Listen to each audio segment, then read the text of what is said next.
think it's really useful to have these different types of church that are being formed with young adults, to be able to kind of compare and look at those. It's also really reassuring to have these different values of community, authenticity, doubt and change, all of those values, and to be able to think, oh, actually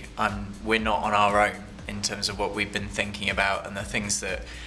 the values that hold our community together. Other people are building church around the same lines as well. That's really reassuring and really helpful. I think Beth's research was actually really quite encouraging, that there was such a broad range, such a broad kind of different models really that were being used in order to try and connect with the 20s and 30s. I think it was especially encouraging that the churches that wouldn't necessarily call themselves church were being identified and being recognised by the wider body. I think sometimes we can tend to ignore those, even though I think they've got a real prophetic voice and a real ability to give us an insight into what it is that people are actually after and need and want from their churches, and also actually how to disciple them and how they are able to best connect with Jesus and what that looks like in their context. So I was really encouraged by it. I think it's really useful to help to understand why groups happen in the way that they do, where those people come from that join those groups, and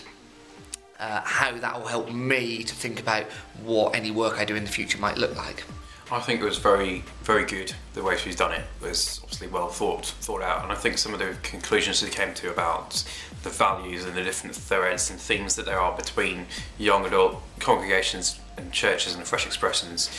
really resonated with work that I've done, different things that I've seen in young adult culture and in young adult churches, and I think it was very, very relevant. It was quite interesting to see how many of the threads were the same, the themes that came out from across what was a really wide, really varied group of churches, but how those similar things came out that I think are a lot to do with the values that young adults hold, regardless of whether they're churched or not, like some of the things that we talked about, like being authentic and having community and just the nature of change. I think that's probably the reality for young adults everywhere, whether they're in church or not. So I was really pleased that those were things that came out, that all the churches were engaging with those things. So I think that's what struck me the most from her research. Some of the core values like authenticity, community, freedom to doubt, they were things that I expected to hear, and they're definitely things that I've experienced with in my own ministry, and they're some of the values that I work out as well in the way I lead young adults.